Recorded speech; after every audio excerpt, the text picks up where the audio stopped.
On my birthday, Anya finally agreed to travel abroad with me. But right before we boarded the plane, she messaged me saying her mother was sick and left me behind, knowing full well how poor my English was. That night while I was abroad, I saw a post from her childhood. It was a photo of her sleeping face with the true love is one phone call, and you'll run to me straight from the airport. Everyone was watching for how her boyfriend would react. What they didn't expect was my comment. You're already sleeping in the same bed. Might as well get married, right? Chapter 1. Anya knew my English was bad when she left me alone at the airport. I wasn't even that mad at first. She said her mom was sick after all. I even wanted to ask if she needed my help, but she wouldn't reply. Then I saw Liam's tweet. Abroad, Anya asleep on his bed, clothes still on, and that line. True love is one phone call, and you'll run to me straight from the airport. That's when I lost it. We had a huge fight. She threw out the same line she always did. Liam and I are just friends. You think everyone's sleeping with each other? Then she blocked me. So there I was, fumbling through a 15-day trip in a foreign land, getting by on broken English and being looked down on by strangers. But on the day before I flew home, Anya unblocked me. She texted, "I'll pick you up tomorrow." I knew what that meant. She wanted to make peace in our relationship. She was always in control. She'd block me during fights, then unblock me when she was ready to forgive me, and I, no matter what, would never block her. So over the years she came and went as she pleased. What she didn't know was that those 15 days surviving on my own in a foreign country had made me rethink this whole relationship. If this were the past, I'd be overjoyed that we made up, but this time I wasn't thrilled. I just replied, "Thanks," then tossed my phone aside and started packing because I knew she wouldn't message back. But before bed, I saw one last text from her. "See you tomorrow." I turned off my phone and slept through the night. Chapter 2. At 7 p.m. I landed. I looked around the airport. Anya wasn't there. Dragging 2 huge suitcases behind me, I walked out. A taxi driver greeted me warmly. "Where to, young man?" I smiled, waiting for someone to pick me up. I had already sent Anya my flight info. She'd know what time to come, but I waited outside until it got dark. Taxis came and went, and Anya still didn't show, no texts either. "I've done 3 rounds already. Kid, if you don't go now, there won't be any cars left," the driver called out from his window. I pulled my suitcases over and said, "All right, let's go." Chapter 3. By the time I got home, it was already midnight. The taxi driver, worried about my safety, kindly waited at the entrance of the complex with his headlights on, lighting the path until I walked into the building. Only then did he drive away. And even then, Anya hadn't sent me a single message. I didn't question her. I just washed up, collapsed on the couch in exhaustion, and opened a message from Julia. "Are you really not going to reconsider the overseas assignment? It's only 2 years. You can still come back during holidays to visit your girlfriend. Julia is my direct manager. There's a project in Yemen that needs people, and she's been strongly recommending me for it." I kept turning her down, saying my English wasn't good, but she could see right through it. The truth was I couldn't let go of Anya. Then she sent another. "Once you're back, your annual salary will jump to 1.2 million, and I'll be going too, so you don't need to worry." Anya and I were university classmates. We started dating in junior year, and it's been 3 years since graduation, 5 years in total. 5 years of my life revolving around her. When we graduated, the school asked us to write our hopes for the future on sticky notes. Among dreams like make $1 million a year, become a scholar, or run a big company, I carefully wrote, build a home with Anya. 5 years revolving around her, yet I couldn't even get her to show up late at night to pick me up from the airport. What a joke. I replied to Julia, "I'm in." She immediately sent a voice message, thrilled. "That's more like it, goo. If you don't take this project, there's literally no one else who can. Come on, sign up for IELTS right now. Try to take the test next month. You only need a 6.5. Chapter 4. Just seeing English gives me a headache. I crammed endlessly with practice tests and my scores were passable, except for speaking. I could never get it right. Thankfully, I had Anya, an English major, to cover for me. But since she didn't come on the trip, my heavy Chinese accented English got me plenty of scorn. I turned on my laptop, registered for next month's exam, and started looking through past tests. Before long, I was dozing off at my desk. Half asleep, I heard the sound of keys turning in the lock, then footsteps. "Daniel." She called my name a few times. She came to the study door, saw me slumped over the desk, and sounded irritated. Daniel. I rubbed my eyes and sat up. You're back. She paused, her frown deepening. I had no idea what she was mad about. Was she angry I hadn't waited up like before? That I didn't interrogate her about why she didn't pick me up? Didn't accuse her of having something with Liam? Didn't start a fight? I just finished work. I tried calling you. You didn't answer, she said. I checked my phone. Several missed calls and messages from her asking where I was. By then it was almost 1 a.m. Liam had a panic attack from his claustrophobia. He started hurting himself. I couldn't get away, so... Oh, I didn't even let her finish. She froze. She sighed. I know you're mad, but Liam and I... Mad about what? I gave a small laugh, stretched, and walked toward the bedroom. It's late. I'm really tired. Let's talk tomorrow. Her tone sharpened. If you have something to say, just say it. Don't play these games with me. I looked confused. What games? What am I saying you? She struggled for words. That was rare for her. She was never one to be at a loss. Only unwilling to explain, never unable. I pulled the blanket back and got into bed. Let's sleep. You shouldn't overwork yourself either. I closed my eyes and my breathing soon steadied. Somewhere between sleep and waking, I thought I heard the door slam shut. I knew exactly why she was angry. She had finally offered me an olive branch, and I didn't take it. But it didn't matter anymore. That night, I slept incredibly well. Chapter 5. The next morning when I opened the bedroom door, there was a small cake on the dining table. Anya was sitting on a chair. Daniel, happy belated 26th birthday. I blinked. So she did remember. The whole reason I went abroad was for my birthday. The reason I didn't go with you, it was because Liam's claustrophobia treatment failed. The doctor said if I didn't stay with him, he might hurt himself. That night, I collapsed on his bed from exhaustion. It wasn't what you think. And about last night. I walked up to the table, leaned over to look at the delicate little cake.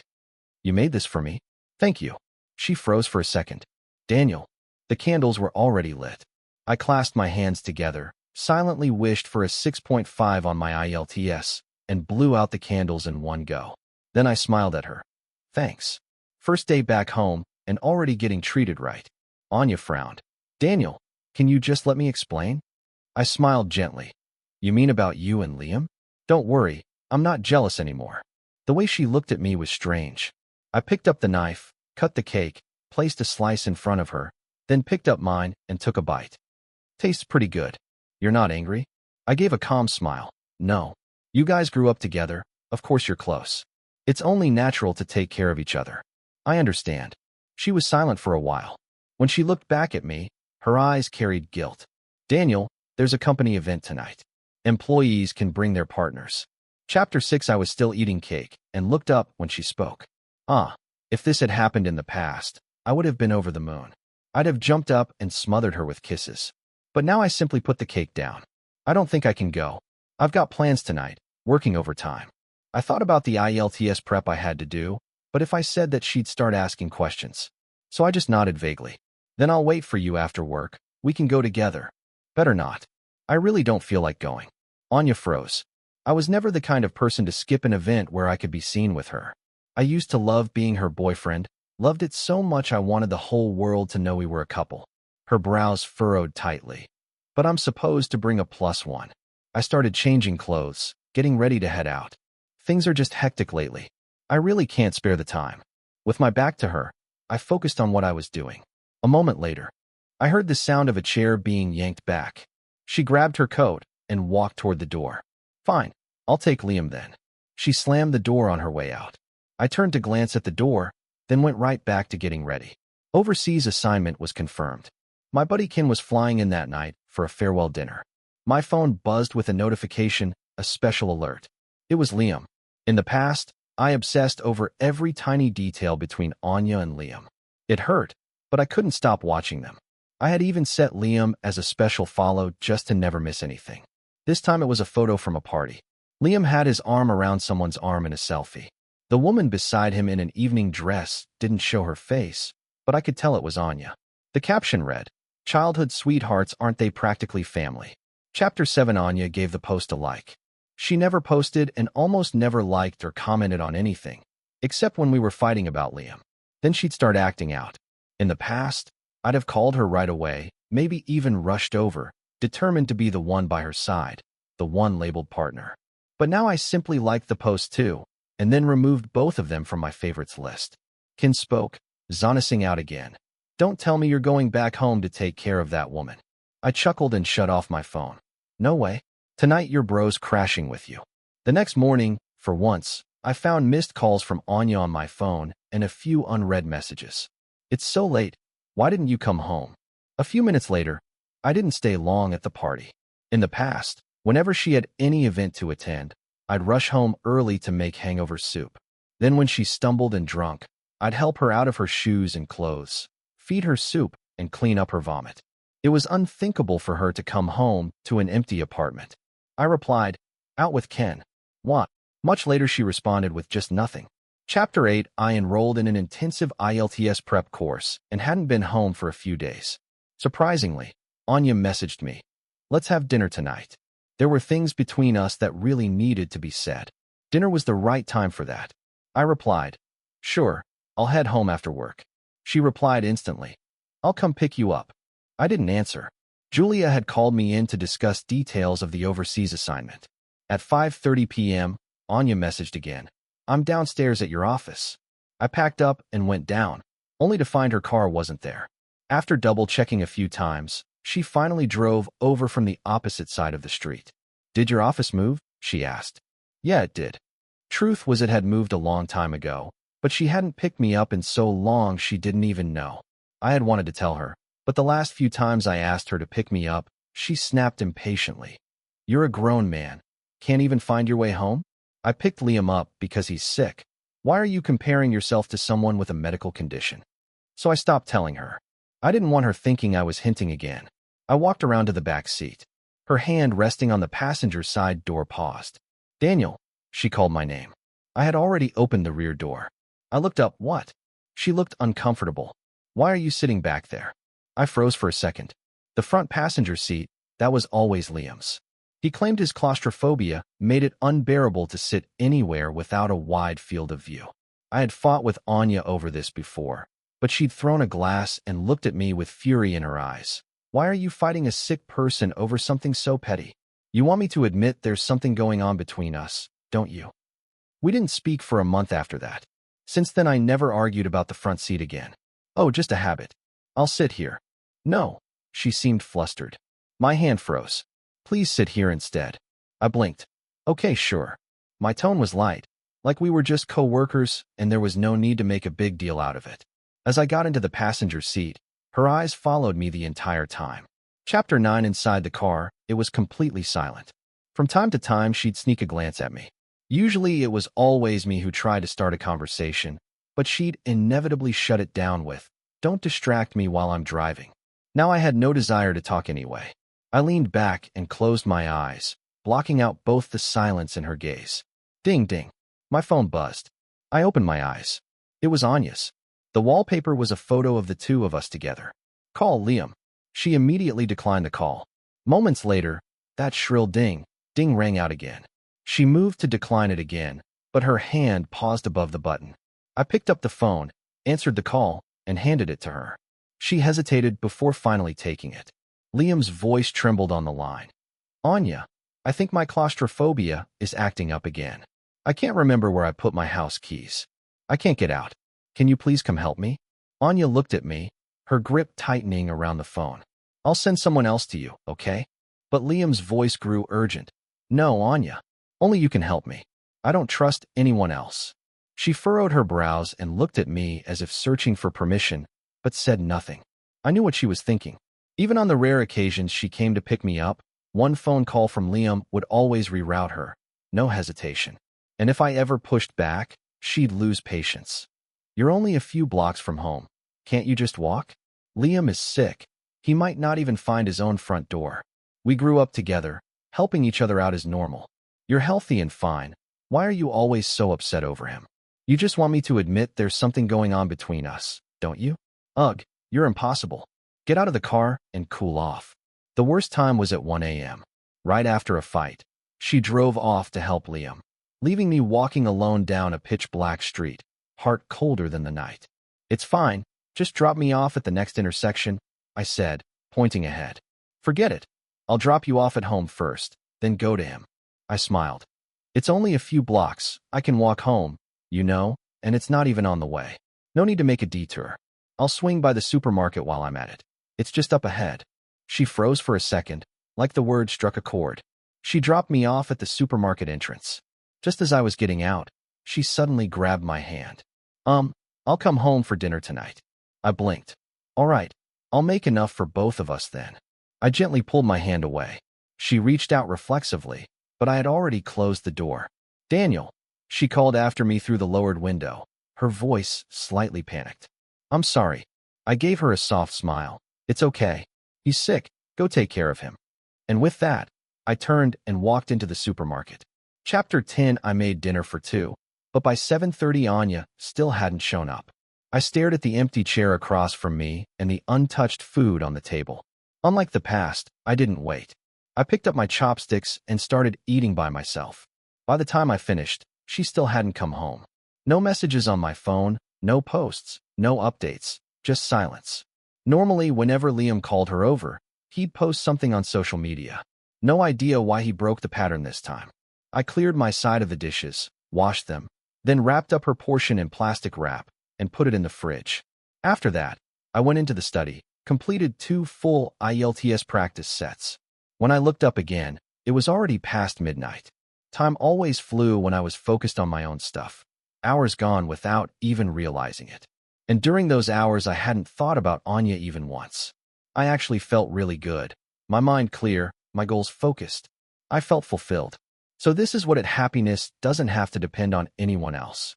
I didn't ask when she'd be back. I just left a sticky note. Food's in the fridge. Then I got ready for bed and went to sleep. The next morning, Anya still hadn't come home. The note was still exactly where I left it. I didn't think too much of it, got ready, and left for work.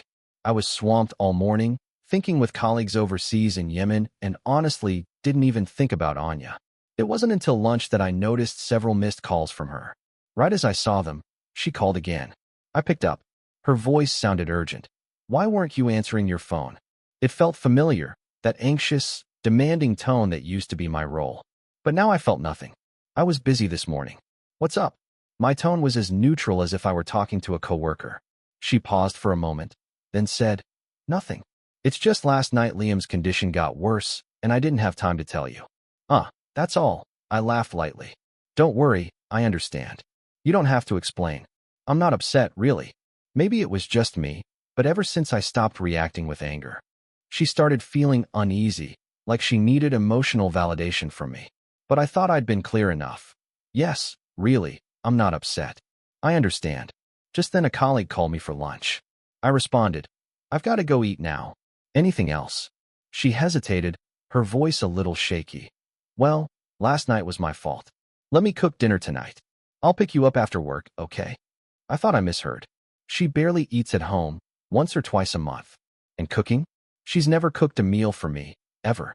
When Liam had a panic episode, she'd rush over, make him porridge, calm him down.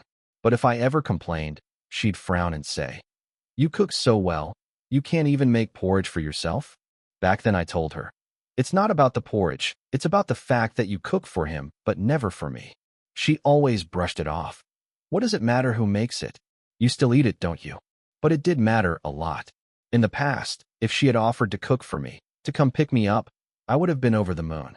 I would have felt like the luckiest guy alive. But now I felt nothing. All I could think about was how I wouldn't be able to study tonight if she was home. So I said, I've got a team dinner tonight. Won't be coming home. To my surprise, she asked, Are there women on your team? Last month, when it was Liam's birthday, she went on a 3-day trip with him to Sanya. We fought over that, and she snapped. It's not like we went alone. A few of us just went to celebrate. And even if it was just the two of us, we grew up together. Our families have known each other since the last century. That's not crossing any line. She hated it when I questioned her social life. So why did she think she had a right to question mine? I brushed it off, men and women both. What? She paused. When she spoke, her voice was slightly strained. It's nothing. Just take care of yourself. Thanks. You too. Chapter 11. Of course, the team dinner was a lie. I just wanted more time to study. I stayed at the office until 11 p.m. when security finally came to tell me to leave. I packed up my laptop and headed downstairs. Just as I opened my ride-hailing app, A car pulled up in front of me. Anya stood in front of it, eyes slightly red. I froze. "How was the team dinner?" she asked. "Ah, it was good." She forced a smile, clearly strained. "There wasn't a dinner, was there?" I still tried to deny it. "No, there was." It ended early. "I came back to take care of something." "Daniel." Her voice trembled slightly, hurt. "I was downstairs at your office at 6:30. I saw your coworkers coming out. They told me there was no dinner tonight. I was stunned. Why were you there at 6:30? Her eyes looked glossy, like tears were forming. "Daniel, did you forget what day it is today?" My mind went blank. My first thought was, 10 days until the IELTS exam. "Daniel, today is my birthday." My eyes widened. Guilt rushed in. "Oh no, I'm so sorry. That's my fault. Let's go home and celebrate right now." I reached out for her, but she didn't move. She just stood there, readied, looking straight at me. I had never forgotten her birthday before. Last year, I even prepared a surprise party at home well in advance, invited all our mutual friends. Everyone knew there was a ring hidden in the rose at the center of the cake, a proposal. I really thought that night I would finally fulfill the dream I'd had since graduation. But she humiliated me in front of all our friends. Everyone waited till midnight, and still she hadn't shown up. They looked at me with awkward sympathy. I called her, trying to hide my anxiety. Her voice was tired, watching the ocean with Liam. "What's up?" I clenched my fists. "Did you forget it's your birthday today?" "Oh, I totally forgot." "So what? Why didn't you come home? Shouldn't I be the one celebrating with you?" She sounded impatient. "I'm exhausted. I don't want to fight." "Anya." My voice shook. "I planned a whole surprise. Our friends are all here. Did I ask you to do that? It's just a birthday. Stop being so dramatic. Is it going to kill me if I don't celebrate?" I bit my lip. "Is it just the two of you watching the ocean?" "Oh great. Daniel's throwing a tantrum again." Liam's mocking voice came through the speaker. "Ugh, he's so annoying. All he does is ask where I am." She vented to Liam, then turned back to me. "Call off the surprise, or whatever. All this effort, what's the point? I'm your girlfriend, not your property.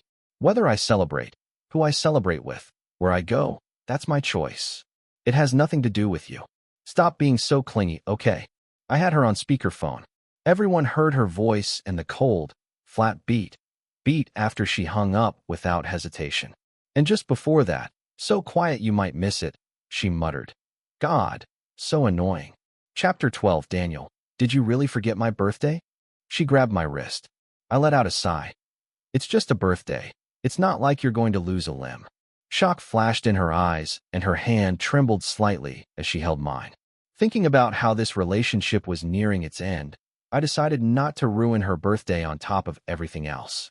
Every relationship deserves a good beginning and, hopefully, a decent ending too. I softened my tone. "All right, the day is not over yet, right? We can still make up for it. Come on, let's not fight. Let's go home. I'll grab some groceries, still plenty of time." She looked at me cautiously. "Are you still mad at me?" I chuckled. "Of course not. I was too suspicious before. I won't get upset with you anymore." She stared at me, uncertain whether to feel relieved or uneasy. "You like sweet and sour ribs, don't you? It's your birthday. You shouldn't be the one cooking. Let's go buy some ribs. The supermarket's still open." Smiling, I took her hand and led her to the car. Finally, her expression began to soften. "Daniel, in the past I shooed." I raised a finger to my lips. "It's your special day. Let's not dig up the past." As we passed a liquor and tobacco shop, I asked her to pull over. I came out a few minutes later carrying 2 packs. I opened one and handed her a cigarette. "Here, it's your birthday. Go ahead, indulge yourself. I won't say anything this time." She froze again. I had always been strict about her smoking. After all, she was a woman and smoking could be even harsher on her body. At first she listened to me, but over time she grew irritated. "How do you expect me to get through business dinners without smoking? Liam doesn't nag me about it. Why are you always on my case?" Now she stared at the cigarette I offered her. When her eyes met mine, there was a flicker of concern. "Why are you being so nice to me all of a sudden? It's your birthday. But try to smoke less in the future. It's bad for your health. And also, we're about to break up, but that I wouldn't say, not today." She seemed to relax a bit and took the cigarette from my hand. Chapter 13. We bought the ingredients and got home. The moment the door opened, A shadow darted out from the hallway and lunged at Anya. Haha, surprise. I came to celebrate your birthday. But you didn't expect this. Liam threw his arms around her. Anya scrambled to push him away, eyes full of panic as she looked at me. Liam knew the passcode to our door. Anya once told me he lived alone and had health issues. It wasn't safe for him. If something ever happened, he needed a place to go. This apartment was given to Anya by her family, so I never said much about it. My eyes briefly paused on the ring he was holding. I smiled politely. Guests are guests. We've got enough food. Let's all eat together. I'll help you. Anya rushed after me into the kitchen, leaving Liam awkwardly standing there, confused. I gently nudged her away. It's your birthday. Why are you working? She stopped at the doorway, looking hurt. Liam came over and tugged at her arm. Anya, I got you a birthday present. That's when it hit me. I had forgotten to get her a gift. Chapter 14. During dinner, Liam sat right next to Anya. She nudged him slightly and turned to me. Daniel, come sit by me. I took a sip of soup and said calmly. No need. Childhood sweethearts like you two should sit together. It's fine. Liam let out a snort, then scooted back beside Anya. He picked up a piece of fish, carefully removed the bones, and placed it in her bowl. Anya, here, have some fish. This kind of fish should have had the bones removed before cooking. Last time it got stuck in your throat. Daniel, next time don't buy this kind. Anya doesn't like the texture when I made it for her last time. Can you shut up already? Anya cut him off abruptly. Liam was stunned. She had always taken his side in front of me. Always. Why are you criticizing the food my boyfriend made for me? If you don't like it, leave. Anya, you. Liam frowned. I gave a soft smile. It's all right. I won't make it for her again. Then I picked up a piece of the fish and placed it in my own bowl. I wouldn't make that dish for Anya anymore, but I'd still make it for myself because I actually liked it. Liam looked annoyed, grabbed a piece of the sweet and sour ribs, took a bite, then suddenly spat it out, grimacing. Daniel, why do the ribs taste sour? Is the meat even fresh? He then picked up the piece he'd bitten and held it up to Anya's mouth. Anya, try it. Doesn't it taste weird? Or is it just me? Smack. The rib hit the table. Liam stared at her in disbelief. Get out.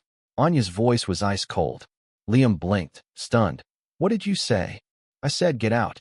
Anya, do you even know what you're saying? Liam stood up so fast the chair scraped loudly against the floor. Do I need to personally show you the door? Liam's eyes turned red instantly. He yanked the chair back and stormed out. The front door slammed so loud it shook the walls. Those two childhood sweethearts both had a flair for door slamming when they were mad. Chapter 15. Anya got up and sat beside me. He's just spoiled by his family. Don't be mad. I smiled. It's all right. There was a knock at the door. Anya frowned. I'll go tell him to leave. Wait. I stopped her and walked over to the door first. It's probably the gift I ordered for you. Her eyes lit up. I accepted the bag from the delivery guy, closed the door, and handed it to her. Happy 25th birthday, Anya. Inside the gift bag was a red velvet ring box. A flicker of genuine joy shone in her eyes, but as she opened it, her expression darkened instantly. What's this supposed to mean? A diamond ring? Didn't you compliment this design before? It's hard to get. Our local stores barely had any stock. I asked the sales rep to hold it especially for me. Don't you like it? She suddenly grabbed my wrist. Why would you get me this? Don't you know Liam has the exact same one? Back when Liam had shown her the ring, he'd held it up in front of her and asked if it looked good. She'd seriously commented on the craftsmanship and pattern. I smiled. I didn't know at the time. I thought you simply liked the design. Her hand trembled slightly. I took her hand and led her to the bedroom. From the drawer on the right side of her desk, I pulled out a similar red velvet box. The velvet on it was already worn, faded in places. Her face paled instantly. I opened the box and gave a bitter smile. Inside was a ring, same design as the one I had just gifted her. Only this one was missing several small diamonds. It was clearly aged, scratched, and heavily worn. You always kept that drawer locked. I assumed it had important documents or something. A while ago, when the drawer broke, I had someone come fix it. The repairman found it and mentioned it to me. My throat tightened. After 5 years of swallowing my pride, the ache didn't disappear so easily. And now it felt like I was clinging to this one moment, this one truth, just to finally let everything I had buried pour out. Anya. That was when I found out Liam's ring is part of a couple set. Anya's eyes filled with rare panic. No, Daniel. I just forgot. That was something he gave me a long time ago. Back then I really liked it. Yes, but I didn't even know it was part of a couple's set, and that was before we started dating. Later I just didn't want you to misunderstand. That's the only reason I locked it away. It didn't mean anything. I shook my head slowly. But when he asked you if the ring looked nice, you said yes. She paused, her voice trembled. He's sick, and I didn't want to upset him. His parents take care of me too, so I gave a soft, almost tired laugh and gently placed the ring back in its original box. Okay, let's go eat. Daniel. She grabbed my wrist in a panic. I turned around, gave her a gentle smile, and said softly, don't make a scene. Be good. Let's eat. I have something I want to tell you tomorrow. Chapter 16. I had only taken a few steps when Anya suddenly threw herself into my arms, hugging me tightly. In our 5 years together, she had only ever hugged me like that back when we first started dating. She buried her face in my chest. Daniel, please don't be like this. Be mad at me, okay? I know you must have been angry these past few days. I know I messed up. Please don't treat me like this.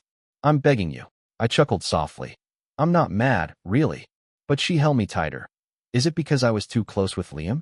I won't see him anymore. I'll ask his parents to take care of him. I won't go over there again. I'll change the code on our door. From now on, it'll be just you in my life, no other men, okay? I didn't respond. After a long pause, I let out a quiet sigh. Anya, see? You do know what you did wrong. Her arms around mine trembled and her voice got softer and softer. I'm sorry. Please forgive me, just this once. I gently patted her back. Be good. Let's eat. This is the last meal I'll ever cook for you. Ding ding. Her phone rang again, the sharp ringtone slicing through the silence. She answered it quickly. After a few rushed responses, she suddenly grabbed her coat and darted for the door. Something urgent came up at work. I need to leave for a bit. Right before stepping out, she turned around and kissed me, quick and hard. Wait for me. And then she was gone. What she didn't know was that I saw the caller ID. It wasn't the company. It was Liam. Chapter 17. She didn't come back after that. Not even a single message. But strangely, her WeChat feed, something she never updated, started posting daily. Day 1. She had a fight with Liam. She called his parents and asked them to take him home to rest. Day 2. A photo of her working late at the office, saying she was exhausted. Day 3. Some pictures from our college days, missing the past. I started wondering if those updates were set to only visible to Daniel, but what was the point? I messaged her. We need to talk in person. No reply. Maybe she thought ignoring me could delay the inevitable. But in reality, when one person stops wanting to talk, that is the end of a relationship. Wanting to talk face-to-face is just a courtesy, a way to give closure, but it's not necessary. She didn't come home, so I quietly packed my things. The apartment was hers. I removed every trace of myself and put everything back the way it had been. I passed my IELTS. Soon I'd be leaving this place. Before I left, my coworkers threw me a big farewell party. I was in a good mood and drank a little too much, unaware that we had broken up. One of my coworkers casually called Anya. Chapter 18. When my coworkers helped me out of the venue, I collapsed against a soft, familiar figure. It was Anya. She politely thanked them. Thank you for looking after him. Someone joked. No wonder Daniel was so reluctant to go to Yemen. He's got someone who really cares about him here. In that instant, I felt her grip on my arm tighten abruptly. I didn't want her to start questioning me right there, so I slurred deliberately. Anya, let's go. I'm so tired. Only then did she, clearly distracted, help me into the front passenger seat and buckle my seat belt. On the way home, she clutched the steering wheel tightly. What did they mean by that? I dropped the drunken act, leaning against the window. There's a project over there. The company needs me to go. The veins on the back of her hand stood out, but she kept her tone steady. For how long? 2 years. She was quiet for a moment, then said softly, 2 years, that's not too long. I can wait. Wait for what? She pulled over, reached into her bag, and brought out a red velvet ring box. Inside was a men's diamond ring, completely different in design from the one I had given her. Under the street light, her eyes were filled with emotion and cautious hope. Daniel, let's get married. I'm proposing to you.